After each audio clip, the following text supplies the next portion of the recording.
Hello दोस्तों, आपका स्वागत है हमारे यूट्यूब चैनल पर। आइए हम आपके लिए लाए हैं बहुत इम्पोर्टेंट क्वेश्चन जो कि 2025 में होने वाले बोर्ड एग्जाम के लिए बहुत इम्पोर्टेंट है। चलिए चलते हैं पहले क्वेश्चन पे। पहला क्वेश्चन पढ़ेंगे क्या है। पहला क्वेश्चन है कि निम्नलिखित में कौन प्राकृतिक सूचक है। तो इनमें से प्राकृतिक सूचक कौन सा होगा। देखिए ऑप्शन नंबर ए नंबर है हल्दी, 2 नंबर में मेथिल ऑरेंज, 3 नंबर फिनोप्थेलिन और 4 नंबर में है इनमें से कोई नहीं। तो इसका क्या होगा पहला कि निम्नलिखित में कौन प्राकृतिक सूचक है, इसका आंसर क्या होगा। इसका आंसर होगा हल्दी। चलिए चलते हैं अगले क्वेश्चन पे। आप लोग चेक करिएगा कि इसमें से 20 गो क्वेश्चन में से आप कितना सही कर पाते हैं, क्योंकि बिहार बोर्ड में ऑब्जेक्टिव क्वेश्चन बहुत ज्यादा आता है। ठीक है, देखिए अगला क्वेश्चन है अम्लीय वर्षा के लिए जल का पीएच मान कितना होना चाहिए। अम्लीय वर्षा के लिए अम्लीय वर्षा के जल का पीएच मान होता है। अम्लीय वर्षा के जल का पीएच मान होना चाहिए। क्वेश्चन गलत टाइप हो गया है। क्वेश्चन होना चाहिए कि अम्लीय वर्षा के जल का पीएच मान होता है। अम्लीय वर्षा का पीएच मान कितना होता है। 5.6 से कम। क्या होगा 5.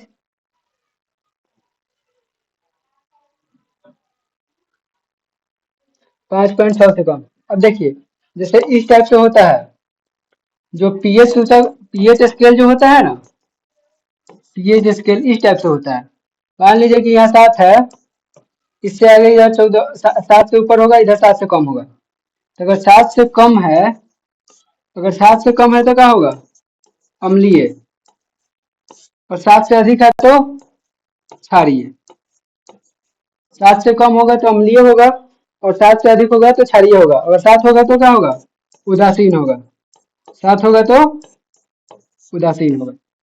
क्लियर। तो इस क्वेश्चन का क्या आंसर है 5.6 से कम। चलिए चलते हैं अगले क्वेश्चन पे। अगला क्वेश्चन है अम्ल अम्ल और क्षार आपस में अभिक्रिया कर क्या बनाते हैं। तो अम्ल और क्षार अभिक्रिया करके क्या बनाएंगे। अम्ल और क्षार अभिक्रिया करके ए नंबर में है परबल क्षार, बी नंबर में है परबल अम्ल, सी नंबर में लवण और डी नंबर में है क्षार। तो देखिए अम्ल और भस्म, क्षार को भस्म भी बोला जाता है। तो अम्ल और क्षार अभिक्रिया करके आपस में क्या बनाएंगे लवण। ऐसे अगर एप्लीकेशन करेंगे तो क्या होता है अम्ल और भस्म अभिक्रिया करेगा, अम्ल और भस्म अभिक्रिया करेगा तो क्या बनता है लवण बनता है और जल बनता है। लवण और जल, लेकिन लवण ऑप्शन में है तो क्या मारेंगे खाली लवण मारेंगे। चलिए चलते हैं अगले क्वेश्चन पे। अगला क्वेश्चन है सिरका में निम्न में से कौन सा अम्ल पाया जाता है। सिरका में कौन सा अम्ल पाया जाता है। ऑप्शन नंबर ए है गंधक अम्ल, 2 नंबर में है हाइड्रोक्लोरिक अम्ल, 3 नंबर में है फॉर्मिक अम्ल और 4 नंबर में है एसिटिक अम्ल। तो सिरका में कौन सा अम्ल पाया जाता है। सिरका में पाया जाता है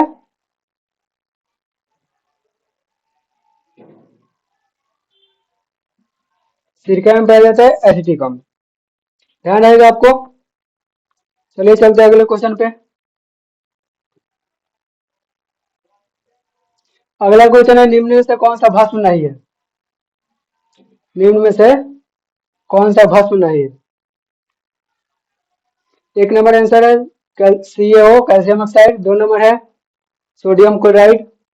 सोडियम क्लोराइड को क्या बोला जाता है साधारण नमक। और 3 नंबर है सोडियम हाइड्रोक्साइड और 4 नंबर है सोडियम कार्बोनेट। तो देखिए जो सोडियम क्लोराइड है ना 2 नंबर ऑप्शन, ये भस्म नहीं है। ये क्या है इसको क्या बोला जाता है। इसको बोला जाता है साधारण नमक।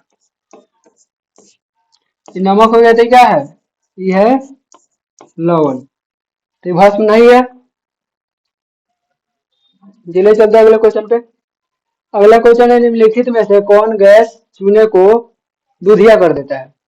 निम्नलिखित में कौन सा गैस चूने का चूने को दूधिया कर देता है। कहने का मतलब है कि चूने का जो रंग है वो दूधिया कर देता है। निम्नलिखित में कौन सा गैस है जो चूने के रंग को दूधिया कर देता है। इसमें क्या होगा पहला नंबर है देखो Cl2 है, मतलब ये क्या है, क्लोरीन गैस है, यह सल्फर ऑक्साइड, ये क्या है, कार्बन डाइऑक्साइड, यह सल्फर डाइऑक्साइड। तो ये क्या हो जाएगा, इसका ऑप्शन हो जाएगा, भाग गया। नि- निम्नलिखित में से कौन सा गैस चूने को दुधिया कर देता है, यही क्वेश्चन है। तो कौन सा गैस होगा बताइए, इसमें से होगा 6 नंबर का CO2 कार्बन डाइऑक्साइड, यही जो है चूने का रंग दूधिया कर देता है। ठीक, अगला है अम्ल का पीएच मान होता है। अभी हम बताए थे अम्ल का पीएच मान क्या होगा, 7 से कम, 7 से अधिक, या 7 या 14। तो अम्ल का पीएच मान होगा 7, 7 से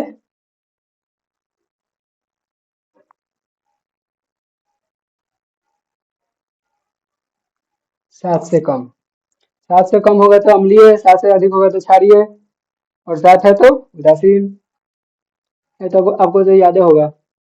अब अगला है फॉर्मिक अम्ल का आईयूपीएसी नाम क्या होता है। फॉर्मिक अम्ल का आईयूपीएसी नाम क्या होता है। ऑप्शन को देखिए ध्यान से। 1 नंबर में क्या है, मेथेनोइक अम्ल। 2 नंबर में क्या है, एथेनोइक अम्ल। 3 नंबर है प्रोपेनोइक अम्ल, और 4 नंबर है इनमें से कोई नहीं। तो फॉर्मिक अम्ल का आईयूपीएसी नाम होगा मेथेनोइक अम्ल।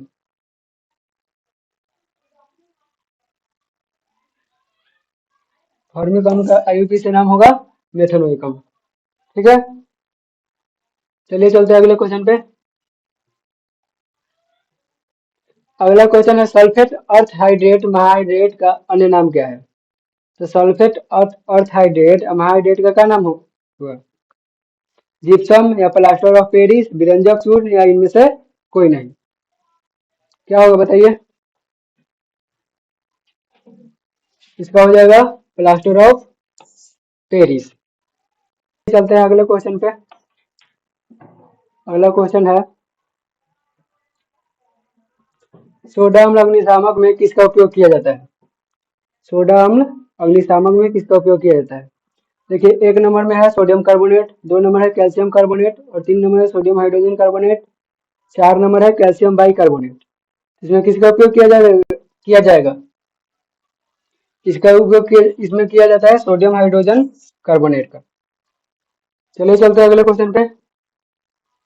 अगला क्वेश्चन है जल की अस्थायी कठोरता को हटाने के लिए किसका उपयोग किया जाता है। जल की अस्थायी कठोरता को हटाने के लिए किसका उपयोग किया जाता है। देखिए 1 नंबर में बेकिंग सोडा, 2 नंबर में धोने का सोडा, 3 नंबर में विरंजक चूर्ण, और 4 नंबर इनमें से कोई नहीं। इसमें कौन सा होगा, धोने का सोडा। चलिए चलते हैं अगले क्वेश्चन पे। अगला क्वेश्चन है बेकिंग सोडा का रासायनिक नाम क्या है। बेकिंग सोडा का रासायनिक नाम क्या है। तो 1 नंबर में ऑप्शन है सोडियम कार्बोनेट, अगला ऑप्शन है सोडियम हाइड्रोजन कार्बोनेट, उसके बाद ऑप्शन है कैल्शियम कार्बोनेट, उसके बाद है कैल्शियम हाइड्रोजन कार्बोनेट। तो इसमें से कौन सा होगा, इसका हो जाएगा सोडियम हाइड्रोजन कार्बोनेट। चलिए चलते हैं अगले क्वेश्चन पे। अगला है किस पीएच मान वाला विलयन सबसे अधिक अम्लीय होगा। तो देखिए जिसका पीएच मान जितना कम होगा उतना अम्लीय होगा, और जितना पीएच मान अधिक होगा उतना, जिसे देखिए मान लीजिए यहाँ 7 है, 7 से इधर वाला तो क्षारीय हो जाएगा, और इधर वाला अम्लीय हो जाएगा। तो इधर जितना आएगा ना ये अम्लीय होगा, इधर जितना जाएगा उतना ज्यादा क्षारीय होगा, और बीच वाला तो उदासीन ही है। तो इसका क्या हो जाएगा, किस पीएच मान वाला विलयन सबसे अधिक अम्लीय होगा। तो 1 नंबर, जिसका मतलब 1 होगा पीएच मान, वही सबसे ज्यादा अम्लीय होगा। चलिए चलते हैं अगले क्वेश्चन पे। हमारे पेट उदर में कौन सा अम्ल उत्पन्न होता है। 1 नंबर ऑप्शन है ऑक्जेलिक अम्ल, 2 नंबर है सिट्रिक अम्ल, 3 नंबर है हाइड्रोक्लोरिक अम्ल, और 4 नंबर है टार्टिक अम्ल। देखिए हमारे पेट में होता है हाइड्रोक्लोरिक अम्ल, जो हमारे भोजन को पचाने में मदद करता है। जिसे हम भोजन करते हैं, तो भोजन का पचाने में जो सहायक होता है वो होता है हाइड्रोक्लोरिक अम्ल HCl, हाइड्रोक्लोरिक अम्ल HCl। अब जैसे देखिए इसका भी है कि इसका एक पीएच मान होगा, निश्चित पीएच मान उसके आसपास उतना रहेगा तो ठीक है, नहीं तो अगर कम होगा तो गैस बन जाएगा, ज्यादा होगा तो भी गैस बन जाएगा, ब्लोटिंग होने लगेगा, उल्टी होने लगेगा। अगर आपके मतलब पेट में गैस बन जा रहा है, उल्टी होने लग रहा है, तो डॉक्टर से दवा लेंगे तो दवा में कौन सी कमीशन होगा? हाइड्रोक्लोरिक अम्ल का। तो हाइड्रोक्लोरिक अम्ल जो है वो हमारे पेट में भोजन को पचाने में मदद करता है। चलिए चलते हैं अगले क्वेश्चन पे। दांतों का क्षय कब प्रारंभ होता है? दांतों का क्षय कब प्रारंभ होगा? तो मुंह का पीएच मान 5.5 से अधिक होने पर, या मुंह का पीएच मान 5.5 से कम होने पर, या मुंह का पीएच मान 7 होने पर, या इनमें से कोई नहीं। क्या होगा बताइए? मुंह का पीएच मान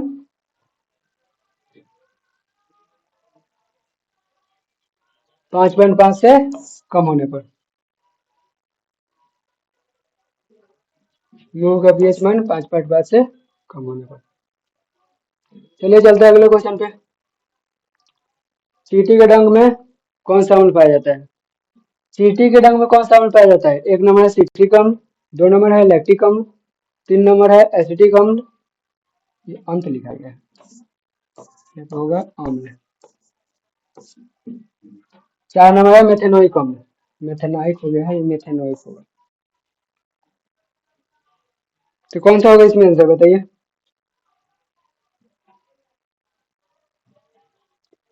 तो चींटी के डंक में मेथेनोइक अम्ल पाया जाता है। अब जिसे देखिए जो सिट्रिक अम्ल है ना, ये नींबू, संतरा, इन सब चीजों में पाया जाता है। और लैक्टिक अम्ल जो है ये पाया जाता है दही में। और एसिटिक अम्ल तो हम पहले ही बता चुके हैं, सिरका में पाया जाता है। तो बच क्या गया? मेथेनोइक अम्ल। तो चींटी के डंक में कौन सा पाया जाएगा? मेथेनोइक अम्ल। हो गया क्लियर? चलिए चलते हैं अगले क्वेश्चन पे।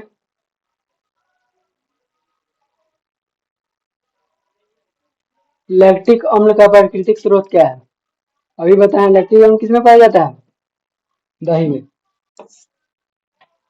चलिए चलते हैं अगले क्वेश्चन पे। टार्ट्रिक अम्ल इनमें से किसमें पाया जाता है? टार्ट्रिक अम्ल बताइए किसमें पाया जाता है? टमाटर में, या इमली में, या दही में, या फिर सिरका में? तो क्या हो जाएगा? इमली में।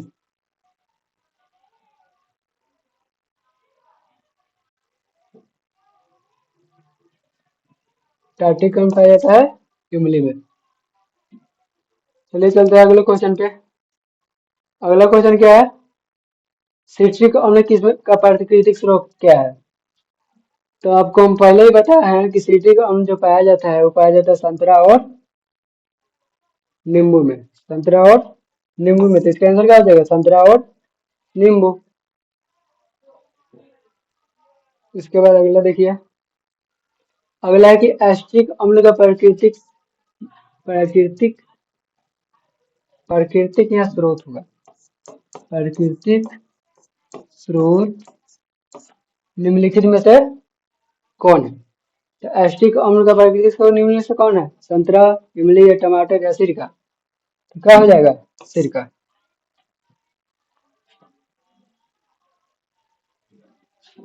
उम्मीद करते हैं आप लोगों को ये क्लास पसंद आया होगा। अगर आपको पसंद आया हो तो लाइक करिए, कमेंट करिए, शेयर करिए, और कमेंट में लिखिए कि ऐसे ऑब्जेक्टिव का और क्लास चाहिए। हम लोग और भी सब्जेक्ट है उनका और ऑब्जेक्टिव लेकर आएंगे, और आपको आपकी तैयारी में जो बहुत सारा मदद करेगा 2025 के जो आप लोग बोर्ड का एग्जाम देने वाले हैं उसमें। चलिए चलते हैं।